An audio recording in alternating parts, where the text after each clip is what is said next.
toll free at 877-943-9673. That's 877-943-9673. The law office is open. And now your host, Joe Pippen. Hey, good morning. Welcome to Ask an Attorney, all about Florida law. I'm attorney Joe Pippen, practicing attorney. The law office is open. Hey, that means you can call in if you have a legal question or problem. I'd be glad to try to help you. That's what we're here for today, just helping as many people as we can. Your question that you ask may help other people listening as well, so hopefully I can help you and help others at the same time. If you have a legal question, it can be about wills, trust, probate, trust administration, can be about power of attorney, healthcare, surrogate living wills, can be about marital law, can be about real estate law, can be personal injury. Just any legal question you have, I would love to be able to try to help you. The toll-free number is 877-943-9673. That's 877-943-9673. You're also watching, if you're on Facebook Live today, we do Ask an Attorney, Facebook Live. Every other week or so, we do a live show. So if you want to turn into Ask an Attorney, we have an Ask an Attorney page. We have a Law Offices of Joseph Pippen page. We have the personal page if you're there. If you want to watch on Facebook Live, hey, I would love to have you do that. If you want to send a question, we even have resources now to where we can see your question on Facebook Live and answer that as well. If you'd like to call in, though, that's the most common way people call the show, is the 877, toll-free, no matter where you are, 877-943-9673. Every week we're here trying to help people. A lot of questions we get concern estate planning. I was asked this week, what's the most often asked question you get on Ask an Attorney over the years? Started broadcasting in 1984. I think it's the longest running continual program in Florida. I would say the most often asked question deals with person moves to Florida or is relocated to Florida maybe recently or some time ago, and they have out-of-state documents, and they want to know if their out-of-state documents will be valid in Florida. Well, that's a concern. You want to make sure your documents are up to date. You want to make sure your documents are going to work wherever you are. The answer to that is most likely they're valid. However, they need to be reviewed. I get questions like that, and I don't really know if the person did it themselves, if they did it online, if they had an attorney do it, a paralegal do it, a next-door neighbor do it. There are many different ways to get documents done, so if I just automatically assume that an attorney did it, that doesn't even totally answer the question. Was it an estate planning attorney? The laws might be different in the state that you moved from than Florida. The laws are different about witnesses and notaries, and there are a lot of different ways to look at it. So a document really needs to be reviewed. Most of the time I would say would be a valid document, and better, it would be a valid document in Florida, but it could have been done better, or if you redid it in Florida with a codicil or a change to the will. And by the way, do you know that your will, whether it's drawn in Florida or some other state, is going to go through probate if you die with an asset just in your name? So those are all things to talk about. We have Thomas calling from Tampa. Good morning, Thomas. All right. I bought a house just over a year ago today. Within 3 months, my roof started leaking. I didn't know it until 4 months later because there was another major leak. They came out and fixed it, but within the next rain, it started pouring in my house again. Is this a brand new house? Or? Yes, sir. Yes, sir. Lennar Builders. Yes, sir. Okay, so you got a warranty with a new house? Yes. But now I'm coming up to my 1 year. Well, my 1 year warranty's over, but they're still doing repairs from like 5 months ago, if you can understand what I'm saying. And they're telling me they won't extend their work that they're doing for another year or anything like that. Well, hey, have a warranty, have a roof inspector come out and make a list of what needs to be done. Make sure you get it to them before the year's up, and tell them you're going to hold them accountable. I had to pay for a roof inspector. I think you should pay for that too.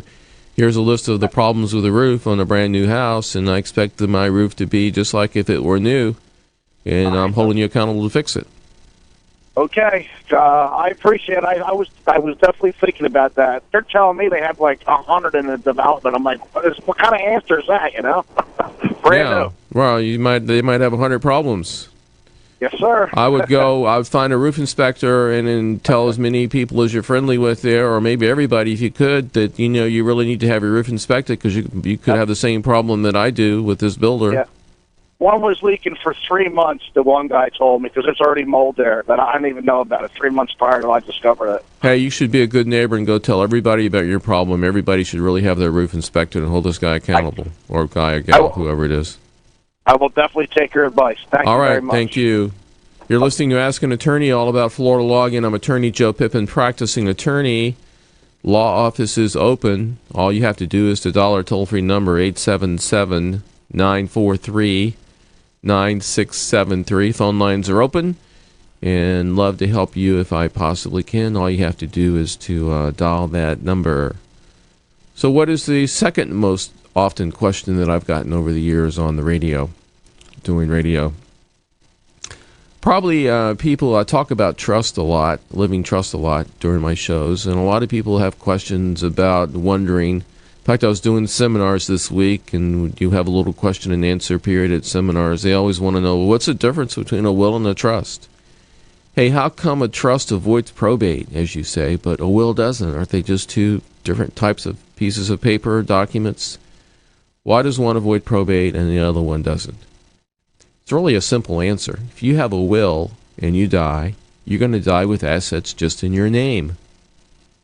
When you have a living trust, you can tell by the name of the document that when you create a living trust, so you create it while you're living, but when you die, the living trust is still living, and the assets inside of that trust don't go through probate.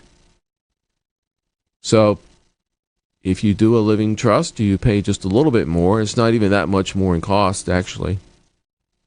But you get the big benefit of no probate, no guardianship, quick, easy, fast, efficient, being a private document. You get a lot of advantages to a trust that you don't get with a will. And it's just a different document. You have a choice in how you create your documents. You can create a will, but you need to know you're creating something that's going to go through probate if you die with an asset just in your name, or you can create a living trust and you can choose to create a document that avoids probate. I have people all the time tell me, well, I don't want to go through probate. My family member died. My mom or dad died. Brother, sister died. Probate was horrible. Probate lasted a long time. I couldn't believe what they charged for probate. Probate's very expensive. And you can do that, avoid probate with a living trust. All right, let's go to Al in Sarasota calling. Hey, Al. Al, are you there? Trust. Okay. Are you there? I'm here. Go right ahead, if I were sir. to create a trust and place my home in the trust, yes. And then in the future, if I wanted to do a reverse mortgage on the house, is that possible? Yes, sir, it is. You can create a trust. What I do when I'm doing this for a client is to put their home in the trust. We do what's called a quitclaim deed. So we do a deed, we transfer the property to the trust. We don't have to record the deed, which most people don't. Your successor trustee can record the deed into the public records when you die. You own the home. When you put it in a trust, you still own the home. You and the trust are the same entity, the same tax number.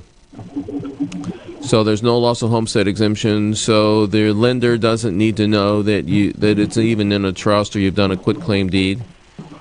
And if you felt like you needed to tell them and they would object to it, you could easily just tear the deed up and then redo it after the reverse mortgage was done. But most people, it's not a problem.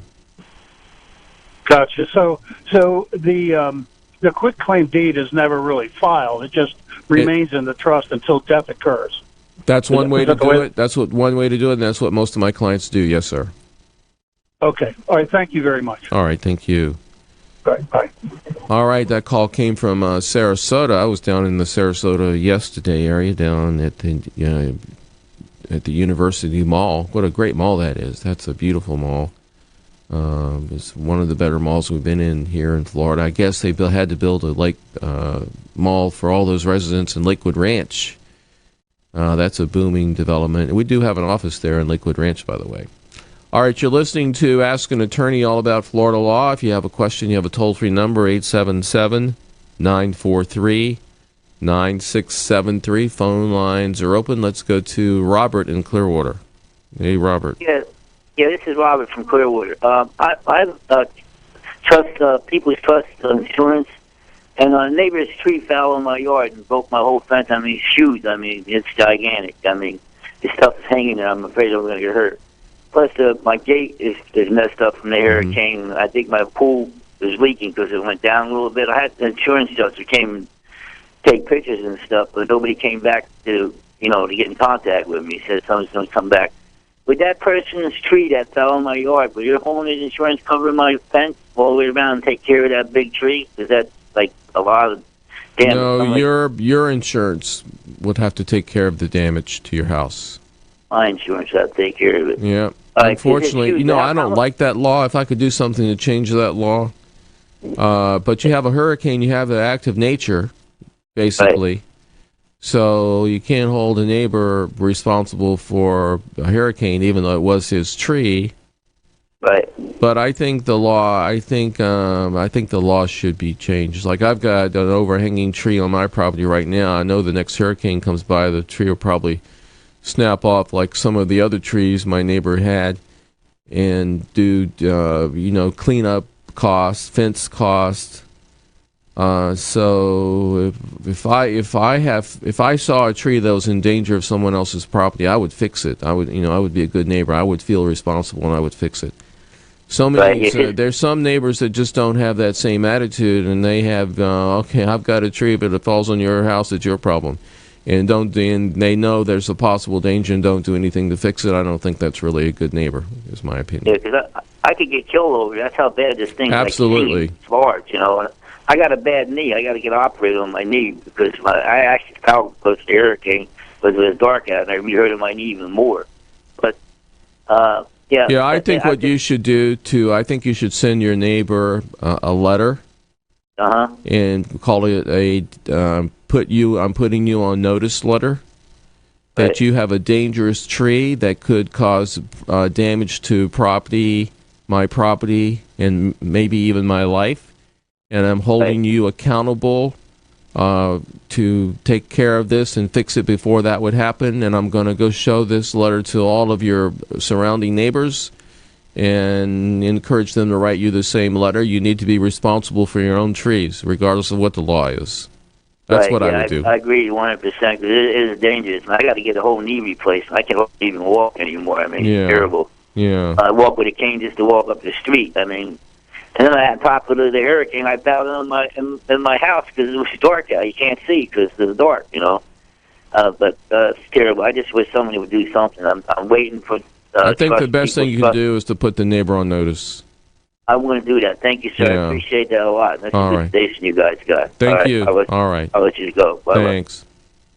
All right, you're listening to Ask an Attorney, all about Florida law. I'm attorney Joe Pippen, practicing attorney. The law office is open. And we're open on Saturday mornings, and we do Facebook Live. We do Facebook Live about every other week, sometimes a little bit more than that. But if you have a legal question, if you could watch us on Facebook Live, that would be neat. If you want to join my Ask an Attorney page, you can try to do that online on Facebook, or you can send me an email, joe@attypip.com, and I'll send you a link. We'll make it easy for you. So joe@attypip.com. You can also watch Ask an Attorney on WeBeam TV. That's just WE Beam BEAM and TV.com. And they host several shows in the past as well. And also we have a little YouTube channel going on now with hosting, with showing the shows. But if you want to watch the show or watch a previous show, you can certainly do that on one of those methods, and we'll certainly send you a link if you want to contact me at joe@attypip.com. Also, I think we're going to start posting some of the better questions we get weekly on Ask an Attorney. and maybe some even by email if they're outstanding questions that I think would be helpful to lots of people. We certainly get those once in a while. All right, let's go to Jeff in New Hampshire. Hey, Jeff. Yes, good morning, Attorney Pippen. Yeah, so how are you? Are you watching us or listening to us, and where from? You're from New Hampshire? Yes, I'm watching you on Facebook as we speak. All right. Well, great. What can we do for you? So my question had to do with living trusts. You had spoken about that a little while ago. My understanding, and please correct me if I'm wrong, is that a living trust is like a separate entity. In other words, I'm an entity, a person. So are you. A living trust, a trust is another entity, and it seems to be that as people do estate planning, their goal is to put all their assets under the ownership of the trust, so they cannot be basically attacked by creditors. Is my understanding correct? Well, not exactly. And first of all, let me say I'm not licensed in New Hampshire, so unless you're a Florida resident, you probably need to get the advice of a New Hampshire attorney. Understood. All yes, right. I have family in Florida. That's why I have my interest. All right, a living trust. When I create a living trust for myself, and I'm using just myself for an example in this question, the living trust has my tax number, my social security number. My trust and myself are the same entity. So I'm not creating a different entity with a different tax number. And I can put my house into the trust. I can put my financial accounts in the trust. I can put whatever I want to in my trust. It needs to go in my trust. When I pass away, just like my estate would be a different entity than me because I'm deceased, and then if you pass away with a will, the estate would be a different entity. If you pass away with a living trust, the trust at that point would be a different entity. Now, you mentioned the word asset protection along the way. The trust, you can create what's called an irrevocable trust, which would be a different entity. Now, most of my clients don't do that. And if you're talking about asset protection for an elderly person that wants to get on Medicaid, there's a 5-year look-back period on an irrevocable trust, which is a different entity. So there are all kinds of trusts. Most of the time we're talking about living trusts on this show. They're living trust. You and the trust are the same entity. It's not a different entity. It has your same tax number. There's no extra tax record keeping. There's no extra tax return for the trust. You and the trust are the same entity. So does that answer your question? Yes, it does. Thanks very much. So what I was referring to, I guess, was an irrevocable trust, which, as you said, is not all that common. It's for a special purpose. People used to do it so they wouldn't own anything, so they could apply for Medicaid. So they tightened up that rule and made a 5-year look-back period now. It used to be a 3-year look-back period. I mean, so it's changed along the way, but you can't own assets one day, create an irrevocable trust, put them all in there, then they're still countable assets up to 5 years look back. Understood. Thanks so much. All right. Thanks for calling. Thanks for watching on Facebook. My pleasure. All right. You're listening to Ask an Attorney, or maybe watching Ask an Attorney, all about Florida law. If you have a legal question, you have a toll-free number, 877-943-9673. That's 877-943-9673. Phone lines are open. Let's go to Roger in St. Petersburg. This is Roger Kelly. I would like to set up an appointment with Mr. Joe Pippen in reference to a very intense legal situation with my insurance company. My house burned down, and they tried to foist a one-bedroom house on my property after assuring me I would have my house replaced. It's gotten extremely nasty. All right, Roger, do you have access to email? No, I do not. What I need is a local phone number for your office, and I called up I had an old phone book, and I called up, and they said the number was disconnected. I have your phone. I've been listening to you for over 20 years. All right. So what? All right, I need some definite advice. All right. Let me give you my phone number. Make sure you have the right number. It's 727. Hold on, 727 586 586 3306. Make sure you have the right number. 727. Oh, 727 586 3306. Yeah, extension 200. What's that? Extension 200. The young lady will take a message, and I'll give you a call.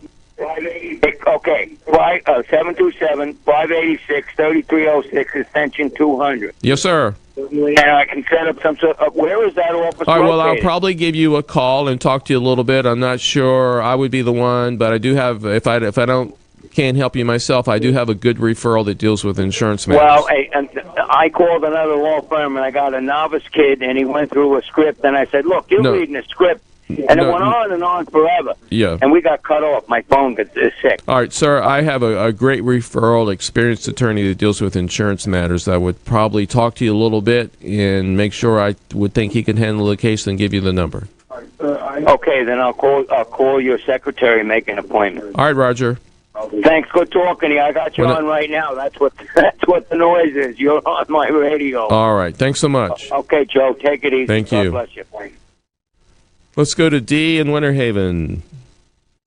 Hi there. Thanks for taking my call. My pleasure. I'm a homeowner and have been the sole owner of it for 20 years. Two questions that go with that. I got married 7 years ago. One, if I refinance, under the understanding in Florida that I have to put my husband on the title. And the second question is, if I would divorce, what percentage does he get out of the house, or is there something I can have signed that wouldn't happen? All right, well, first of all, you can, since you're married now, I assume you don't have a premarital agreement. Correct. So since you don't have a premarital agreement, you can agree both to a postmarital agreement. Okay. If you have a postmarital agreement, he could waive his right to your house. Mm-hmm. He could waive his homestead right.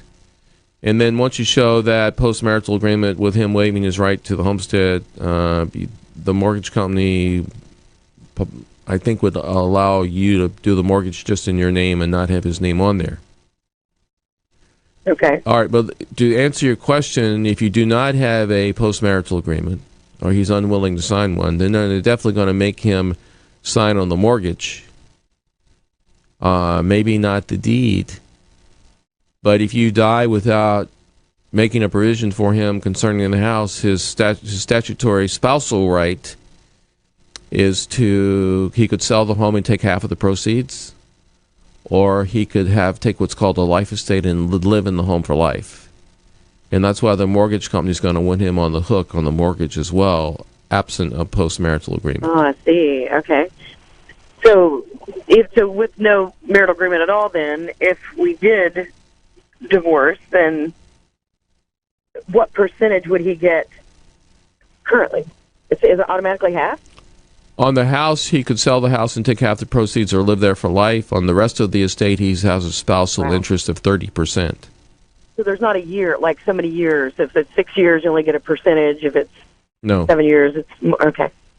All right. No, well, that pertains to divorce. There are rules about if you're married less than 17 years, there's a 7-year. That's what I'm looking for. In 17 years, but that's divorce. Yeah, well, that's the not second an question was, estate. if I did divorce currently and I'm the sole owner and he's not, because I haven't refinanced, so he's not on the title, he's not on the mortgage at this point. If I did divorce, and we've been married 7 years. I can't give you really an exact answer on a divorce, because that's like cherry picking one asset and trying to tell you exactly what's going to happen to it. The divorce is much more complicated than trying to give that to you. There are so many other factors that go into who's entitled to what upon a divorce. Right. So the answer I gave you dealt with your estate, but not the divorce. I'd probably have to get you to talk to our family law attorney a little bit to maybe try to hone in on a better answer on that, but it depends on lots of questions that would have to be asked. Right. It's just amazing you can own a home for 20 years and pay on it, and then be married for 7 years and they take half of it. Wow. Well, that's why you need a pre- or postmarital agreement on a second marriage a lot of times. Thank you. The postmarital agreement is very smart. All right. Thank you so much. All right. Thank you. You're listening to Ask an Attorney, all about Florida law. I'm attorney Joe Pippen, practicing attorney. If you have a legal question, you have a toll-free number, 877-943-9673. That's 877-943-9673. Phone lines are open. If you want to watch the show on Facebook Live, well, you can do that on the Ask an Attorney page. You can do it on Law Offices of Joseph Pippen page. You can do it on my personal page. I think it might be just a general feed on Facebook, but I think that's sometimes hard to find. I'm not sure how that works. You could watch it on WeBeam TV live. You can't get it because you're not a member of Ask an Attorney. In fact, you can send me an email and we can send you an easy link to get to that Ask an Attorney page if you want. You can go online to www.webeamtv.com and they have a live version of the show as well. Plus some of the other shows on their network, Ask an Attorney shows. Plus you might find some other programs on there you like as well. Let's go to Nancy in St. Petersburg. Hey, Nancy. Hey, Joe. I want to thank you in advance. I've been listening to your show, and I've learned a lot about trusts and wills and the difference. And one situation with me is that I did go out and after I bought my house and immediately got a will, thinking that was going to protect my assets and be transferred over to my daughter when I passed away. Mm-hmm. And listening to your show, I now understand that's not the case. So I'm probably going to be coming into one of your offices and looking at a living trust. One of the question I really have for you today is in regards to a power of attorney. I understand that a power of attorney basically dies with you. Is that correct? Correct. It becomes invalid upon death. So what kind of a document do you need to have, does the individual survivors need to have in order to be able to do business in your name after you pass away? Oh, the living trust that we were talking about takes care of that because your successor trustee that you name in the document has the power to deal with all of your assets that are in the trust. So it takes care of everything, pretty much, and it avoids probate. Yes, it avoids probate of all the assets you put in the trust. You have a will that leaves assets to the trust that you didn't put in the trust that you should have. And things like personal effects, your personal representative can deal with those without going through a probate process as well. Some assets you have like retirement accounts, insurance annuity products that have beneficiaries can be dealt with outside the trust, and all you need is a death certificate to be able to deal with those. Yeah, I have my daughter as my beneficiary on my bank account and on my life insurance and all of that, but the house was the main concern. Mm-hmm. I know that you can't speak for other attorneys, but just for the heck of it, why would I go to a family planning attorney and tell him what my objectives were and him suggest me doing a will when a living trust would have definitely been a better document? If it's a family law attorney, they might not be fully aware of all the benefits of a trust. Some attorneys would take the position that probate is better. I mean, I would never agree with them, but they would argue that you need the court supervision dealing with estates. I've heard lots of reasons why people might say that, but, I think that I've had a debate one time that was televised with an attorney that was pro-wills and probate versus what I was saying trust was better. They're just different opinions on different attorneys. Yeah, well, it looks like the trust would probably alleviate you having to go back to an attorney, whereas a will is a guarantee that you're going to have to go back to an attorney. Well, there you go. You nailed it. All right, thank you, sir. You do a great service to all of us, and I really appreciate it, and I'll be calling your office because I need a trust. All right, I look forward to meeting you. Thank you. Thank you. You're listening to Ask an Attorney, all about Florida law. I'm attorney Joe Pippen, practicing attorney and host of Ask an Attorney since 1984, and glad to be here. It's fun helping people understand things and fun just helping people in general, I think, for me anyway. All right, let's go to Nancy. We just talked to Nancy. Let's go to Al and Brandon. Hey, Al. Yeah, it's actually Ali. Ali, okay. Yeah, Ali, yeah. So, quick question. My question would be if I have a friend, and currently there's a injunction, or protection of an injunction of a injunction has been filed against them. So, and get it taken care of and file a motion to have that injunction dissolved or vacated. Now, when he files a motion and they say you have to file a certificate of service, do you file the certificate of service with the court first and then take a copy of that to the sheriff's office and have them file the individual, or do you have to take that certificate of service to the sheriffs first, have them serve it, and then file it with the courts?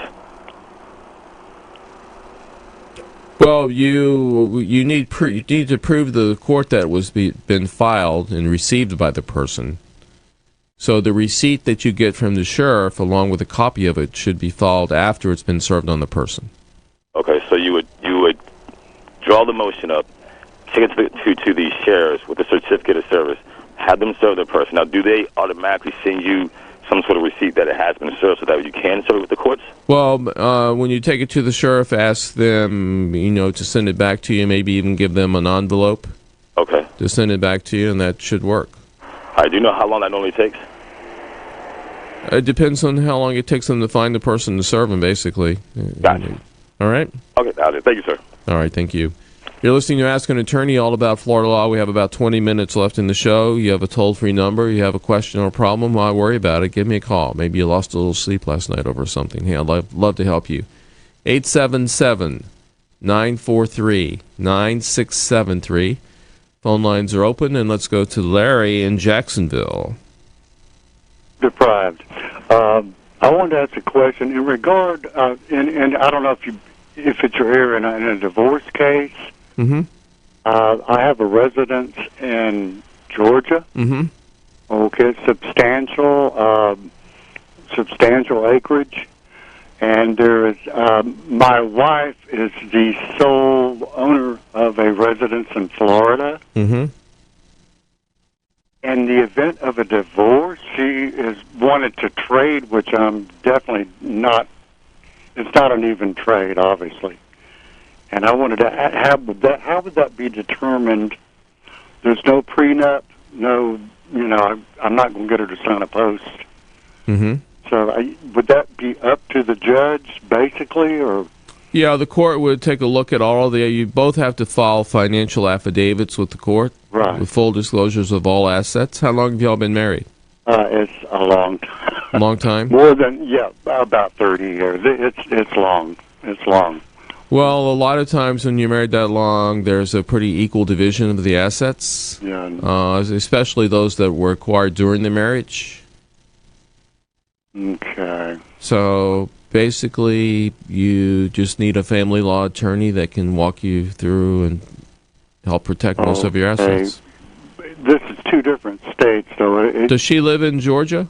Currently, here's the deal. She's watching her mother, mm-hmm.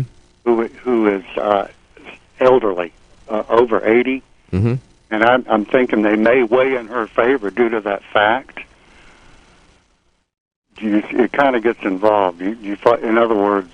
No, I don't think caring for the mother is necessarily going to play a big factor in the divorce proceeding. Okay, I'm just... If y'all could agree, the best advice I could give you is you two sit down and work out something. If you're going to save a lot of time and money, if y'all can agree on how things will be divided up, that can be turned into a property settlement agreement. We haven't been together in 30 years, but that doesn't have a thing to do with it. I mean, but if y'all can agree on how to divide things up, you're going to save a lot of time and money. It'll be a whole lot easier. Yes, sir. Like I said, cheaper to keep her. I didn't say that. Okay, I appreciate it, Joe. All right. Thanks. All right, you're listening to Ask an Attorney, all about Florida law. I'm attorney Joe Pippen. Phone lines are open, and if you have a legal question, it's 877-943-9673. That's 877-943-9673. Let's go to Tony in Littleburg. That is Middleburg, Florida, just south Middleburg. I know where Middleburg is. Actually, all right, so what can I do for you? I see the sign to Middleburg as I drive to Jacksonville on my trips there every other week or so. Okay. Yes, my question has to do with one of my sons. He's in the military, so he has Florida as his home of residence, but he owns a home in another state. And I guess my question is, would he need a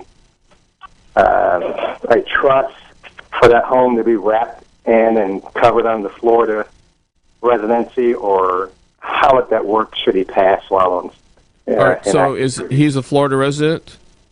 Yes, sir. And does he own land in Florida? No, he does not. Okay. Well, a Florida resident can create a living trust, and they can put real estate in other states in the living trust to avoid probate both in Florida and the other state. So I think it would probably be a good idea, just based on you'd save the probate costs in the other state. And he might need 2 attorneys. He might need a Florida attorney for a Florida probate and an attorney in the other state to probate the land in the other state. All right. Well, thank you, Mike. All right. The question. All right. Thank you. You're listening to Ask an Attorney all about Florida law. If you have a legal question, it's 877-943-9673. 877-943-9673. And let's go to Andre in Winter Haven. Good morning. Hey, how are you? I'm fine, thank you. I have a question.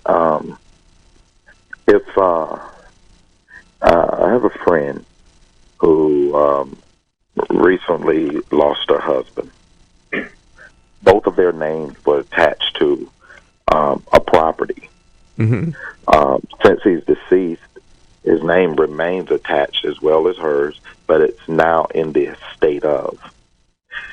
Okay, hold on. So the names on the deed must have been without any magic words after their names, like jointly held with right of survivorship or anything like that. Because if there are no magic words, I'll call them after the names, then it's tenants in common.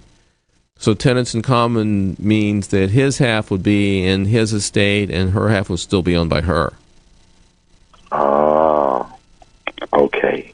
So in order for her to get him off, would his half go in probate? Yeah, his half would go in probate. Yes, sir. Okay. Okay, so she would have to go through all the legal aspects in order to even try to remove his name. Yeah, did he have a will? I'm not sure if he had a will because she didn't really disclose that with me. And now they were just friends. They weren't married. Is that correct? No, they were married. They were married. Oh, okay. Well, let me ask you this: if it had his names, comma, his wife on the deed, then that would mean tenants by the entirety, which means that she would be the sole owner at this point. Okay. And even if it didn't have the words his wife, there's probably an affidavit of continuous marriage that can be filed that could possibly fix the problem to where she would be the owner without a probate. Okay. So I think she would need to see an attorney to make all that happen if possible. And also looking at the deed. Okay. I will certainly pass that on to her. All right. All right. Thanks for calling. Thank you. All right. We have about 12 minutes left in the show. You have a toll-free number, 877-943-9673. Let's go to Kevin in Brandon or Bradenton. Which is it? Bradenton. Bradenton. All right. What can we do for you? Hey, good morning, Joe, and thank you for all you do spending your Saturday mornings. I enjoy listening to you. And your planner. I like that planner you have, too. Oh, great. I just wanted to bring up, I've had a trust for years, even though I'm never going to die, so I probably won't need it. Are you going to be raptured? Yeah. But, all right. Well, hey, that's a good plan if you can make it work. If you have any assets, my understanding is, it's a lot cheaper. It costs more to do a trust, but in the end run, it costs more to do a probate if you have much in assets. And maybe you can elaborate on. Well, okay. Well, I disagree. I disagree that it costs a lot to do a trust. Here's my example. I like to share with people. If you were a married couple and you came to see me and you were your goal was to get wills done, so I'll talk to you about wills a little bit. Wills are $125 each. Most clients that do wills do power of attorney, healthcare surrogate documents, and living wills. And the fee for those 6 documents is $620, but you pretty much guaranteed yourself of some probate somewhere. If you do a living trust, the fee includes all of those documents plus the trust plus the deed to your house, and it's $795. So you pay $175 more to do the trust package, but you avoid probate, which is thousands of dollars. So Right, I doesn't guess cost I said that much wrong. more. Yeah, you're right. It's a bargain in the end run that people don't realize how expensive probate can run if you own property in a house. Yeah, exactly. Assets. So it's really a bargain. But people. Well, thanks for giving me the I, opportunity to share my prices on trust. And then you get into. I had my good friend's mom passed finally, but she did her own healthcare directive and did it wrong. Right.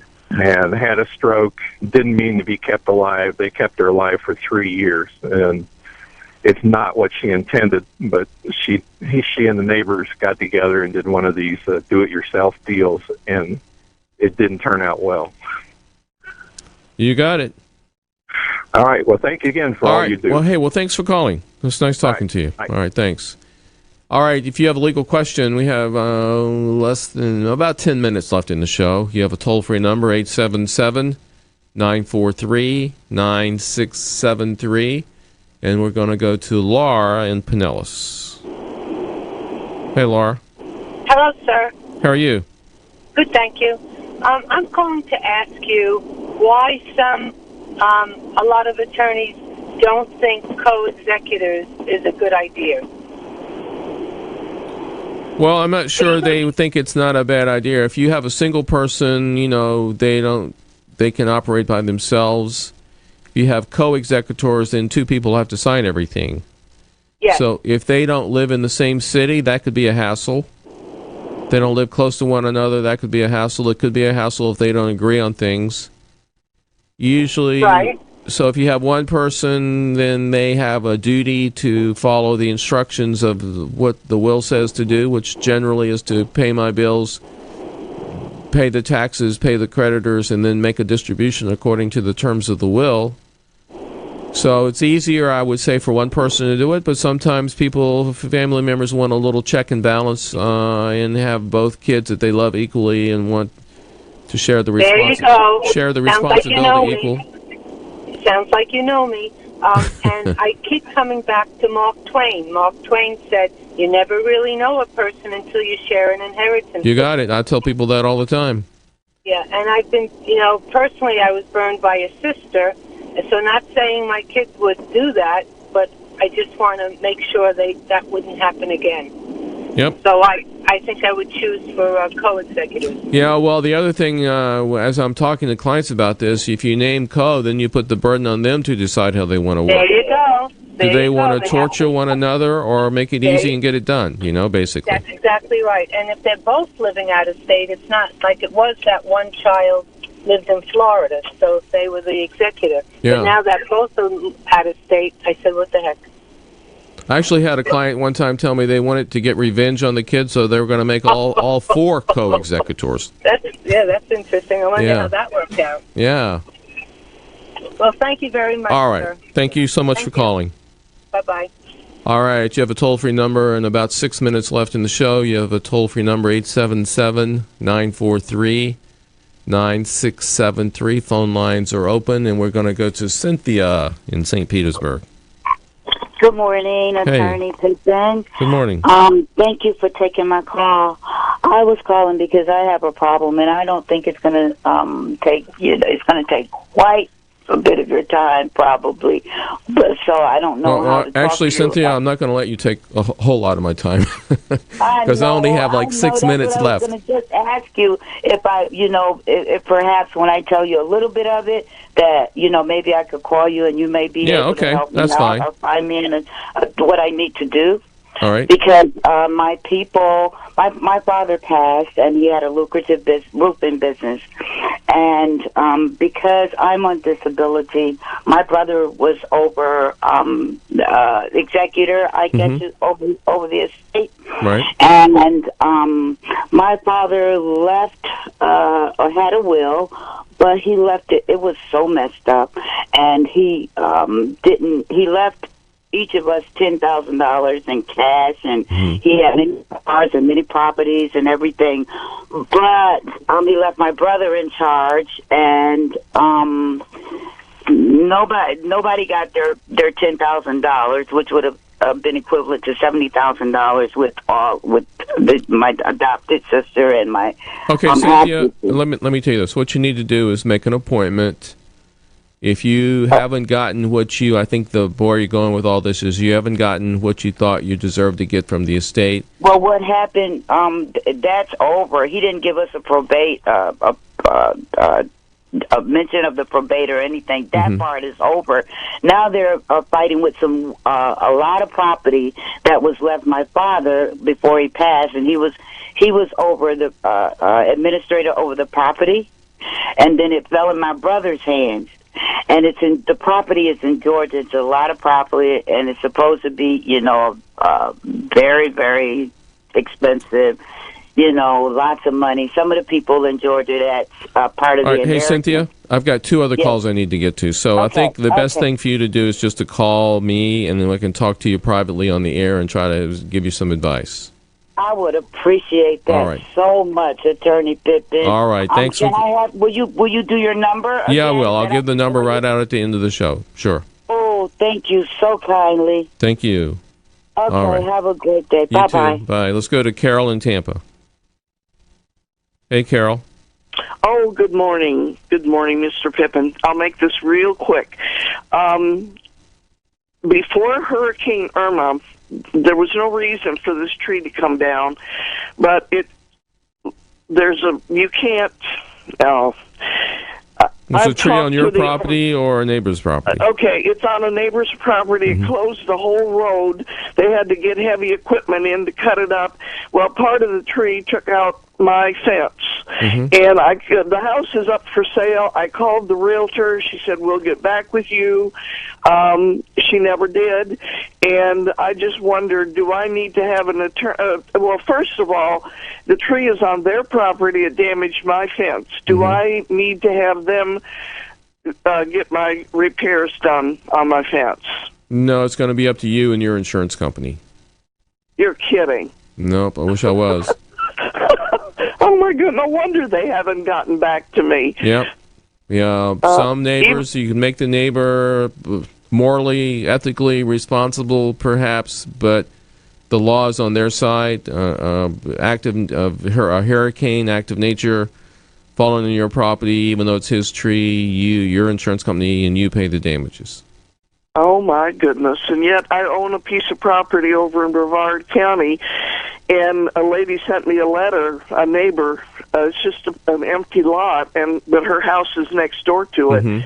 And she sent me a letter, and I had to send a whole crew over to Brevard County to take down a bunch of the trees. Well, you may not have had to, but that's being a good neighbor, so, good for you. But you might not legally, you might not legally have had to. Mr. Pippen, you're a wonderful gentleman and a wonderful lawyer, and thank you. Thank you so much for calling. Thank you. All Bye-bye. right, thank you. All right, let me give you my contact information, and we have one more caller I'll try to get to. So if you want to call the office and make an appointment at 727-586-3306. That's the office number. Toll-free office number, 1-800-226-3529. If you want to email me, it's Joe at attypip.com. If you want to email me for any reason, it's text me at 727-667-3967. So the phone number for the local person that wanted to call me is 727-586-3306. Go to extension 200. Let's go to John in South Florida. Yes, sir. Thank you for taking my call. I've got a tenant who missed a payment last October of 2016. I did verbally advise her and sent her written notice that she was and she did confirm that she had no record of the payment. And I wasn't pushing it because she was in. Hey, John, call my cell phone in about 10 minutes, and I'll be glad to talk to you. 727-667-3967. All right, hope you got that. All right, thanks for listening to Ask an Attorney, all about Florida law, every Saturday morning, 8 o'clock. Glad to be here. Hope I helped you, and you have a great weekend. How special is your birthday? Well, considering that God knit you together in your mother's womb, it's a pretty special day.